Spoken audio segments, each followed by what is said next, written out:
Ever scroll through social media and get that pang of envy? Yeah. See someone's seemingly perfect life, the vacations, the parties, the clothes. Yeah. It's easy to get caught in that illusion. Absolutely. But what if I told you, behind all those pictures, there are struggles, hidden truths, Mm-hmm. and sometimes even dark secrets? Oh, for sure. So that's what we're looking at today. Okay. 3 cases that really show how appearances can be deceiving. Yeah. What I think is so interesting about these cases is they all kind of show how fragile the facades we build really are, Right. whether it's in the courtroom, on social media, or even with our own families. Yeah. Yeah. We'll peel back those layers, see what's underneath, maybe even challenge some of our own assumptions. Okay, so first up, we're going back to the courtroom with the Karen Reed retrial. Oh, right. Now, you might remember this case I do. ended in a mistrial recently. Yeah. But what made it even crazier was that several jurors came forward and said they had already reached a decision, like a unanimous decision on 2 of the charges. Second-degree murder and leaving the scene. Well, that really makes you wonder, right, about the whole process. I mean, if they were unanimous, why a mistrial? What went on in those deliberations? Yeah. It's a Yeah. real puzzle. It's a head-scratcher. And on top of that, the judge decided to go ahead with a retrial, even with those statements from the jurors. Mm-hmm. Some legal experts are saying this is a pretty bold move by the prosecution. It's definitely unusual, to say the least, to retry someone when you have jurors saying they already had a decision. Right. It brings up that whole question of double jeopardy, right? The Fifth Amendment and all that. How can you try someone twice for the same crime? Yeah, The prosecution's going to have to be really careful here. absolutely. It'll be interesting to see how they navigate this whole thing. For sure. Okay, now next up, we're moving from the courtroom to a neighborhood in Illinois. This is where a routine welfare check turned deadly. Ooh. This is the shooting of Sonia Massey. She was struggling with mental health issues, and she was shot by a deputy, Deputy Sean Grayson. Right. Right.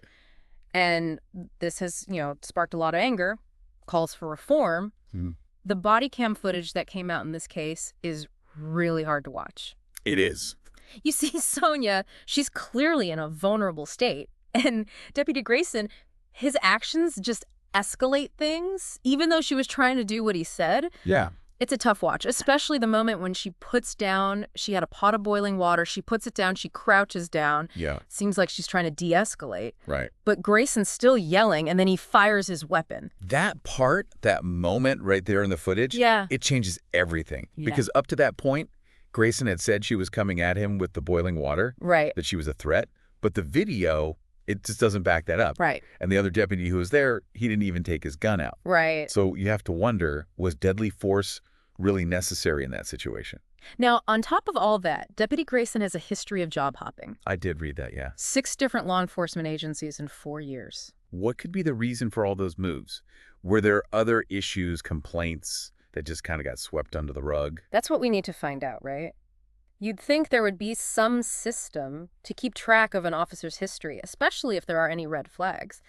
The fact that Grayson was fired so quickly after this and then charged, Yeah. it makes you think, were there warning signs they missed? Now, Sonia's family has released a statement, Right. and they're calling for justice for her death. Of course. But they're also really emphasizing the need to acknowledge her mental health struggles. That's so important. It's a reminder that we need to change things systemically so that law enforcement is better prepared to handle these kinds of situations. Absolutely. Sonia's case, it's a perfect example of why we need to reform the police, especially when it comes to how they interact with people who are having a mental health crisis. Right. We got to give officers better training, teach them how to de-escalate, recognize those signs of distress, Right. and ultimately make sure everyone is safe. Okay, and for our last deep dive today, we're going to the Hamptons. Ooh, a Hamptons. Seemingly glamorous world. Yeah. But there's been a tragic death there that's revealed a whole lot of secrets and lies. Okay. This is the story of Brandon Miller, a real estate mogul. Uh-huh. He was found unconscious in his garage and later died. Right. Now, at first it looked like a tragic accident, but then all these details came out about his finances, Oh, I see. and things took a dark turn. I bet. This case, it shows how deceptive things can be, especially in a place like the Hamptons with all that wealth on display. Yeah. Brandon and his wife, Candace, they were all about that affluent lifestyle, but behind all the fancy vacations and clothes, something else was going on. Yeah, it's like something out of a movie. Totally. Here's this picture-perfect couple living the high life, but secretly they're drowning in millions of dollars of debt. It reminds me of that saying, you never really know what's going on behind closed doors, what we Mhm. see on social media, or even just in our daily lives. Yeah. It's often just a carefully constructed version of reality. And speaking of social media, Candace's account, it was gone, deleted, shortly after Brandon's death. Interesting. Her account was all about their extravagant life. Yeah, Makes you wonder, what did she know about his financial troubles? makes you think, right? Was she aware of how bad things were? Or was she choosing to ignore it all, just buying into that story they were selling? And the details about Brandon's finances, they're pretty shocking. Yeah. We're talking a huge amount of debt, lawsuits, even allegations of fraud. Whoa. It's like he was trying to keep up appearances, even though everything was falling apart. It's a classic case of, the dangers of trying to live beyond your means, of prioritizing image over substance. Right. It can take a real toll psychologically. We've covered a lot already, and I'm really interested to dig deeper into each of these cases. Me too. Let's get into it. Let's do it. Okay, so let's go back to the Karen Reed case for a minute. Yeah. That mistrial, it's really a fascinating legal situation. Yeah. Jurors are saying they were ready to convict, but then bam, mistrial. You would think a unanimous decision would be the end of it, right? Right, you'd think so, but legally, it's not so straightforward. Yeah. The jurors, they're supposed to be the ones who decide the facts of the case, Right. but their deliberations are usually kept secret, right? Mm-hmm. This case, it's kind of unique because that confidentiality, it's been broken. Yeah. Now the court's got to figure out what to do about it. And then there's the whole thing with the judge deciding to retry the case. Right.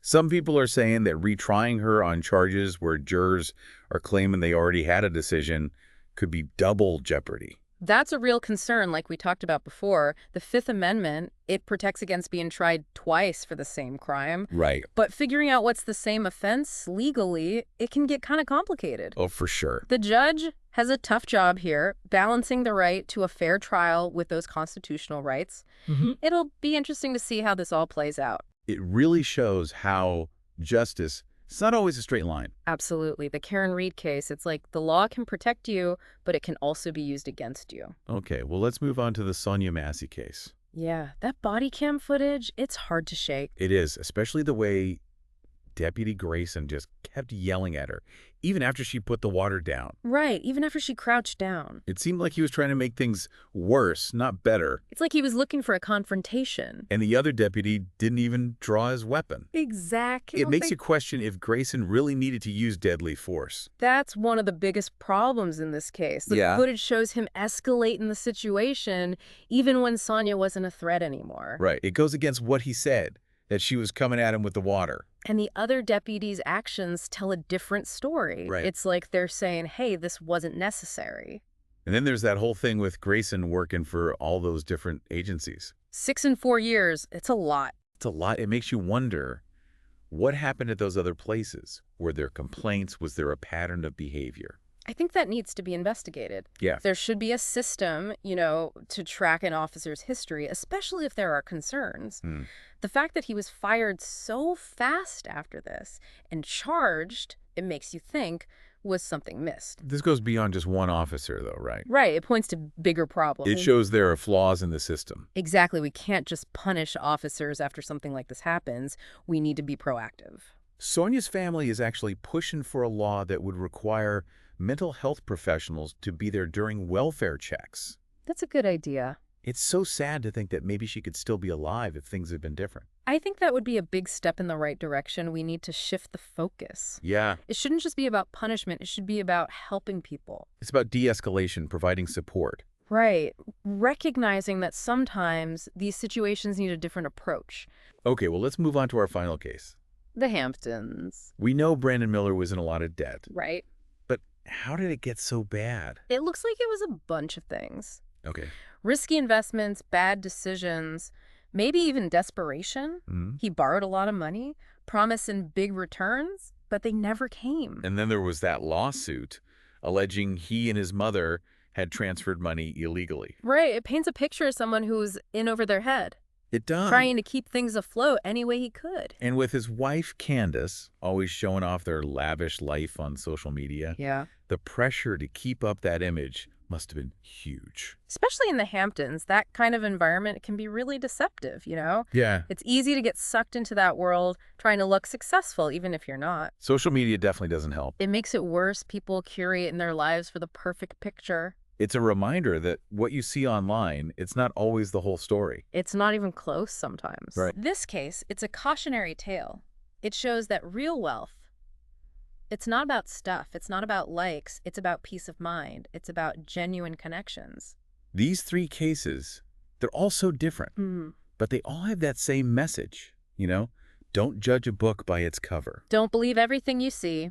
It's a reminder to look deeper, to think critically. And to remember that there's always more to the story. Absolutely. I think what ties these cases together is that they all highlight this tendency we have to focus on the surface. Yeah, it's so easy to get swept up in, the headlines or those picture-perfect images on social media. Exactly, but it's when we slow down, when we really reflect, that we can start to understand the real impact of these stories. Like in the Karen Reed case, it's not just about the legal back and forth. It's Yeah. about asking, is another trial really going to bring justice?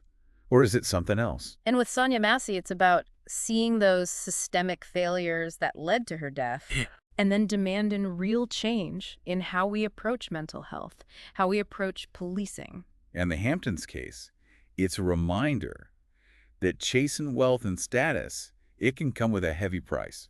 All these stories, even though they're so different, they show us that appearances, they can be fragile, they can be misleading. They remind us that the stories we tell ourselves, the stories we tell as a society, they're often incomplete, sometimes even deceptive. It's like a wake-up call, Yeah. To be more careful about the information we take in, to be more thoughtful about the judgments we make. To be more critical, to question our assumptions. And most importantly, I think, to remember that behind every headline, every social media post, behind every perfect picture, there are real people with real struggles. It's about empathy, about understanding, about searching for the truth, even when it's hard. I think that's what makes these stories so important. So to everyone listening, what sticks with you? What resonates? Maybe it's a reminder to be more aware of the stories you're hearing, to question your own assumptions, to fight for a world that's more just, more compassionate. Whatever it is, I hope this deep dive has given you something to think about. Absolutely. Thanks for joining us on this journey. We'll be back soon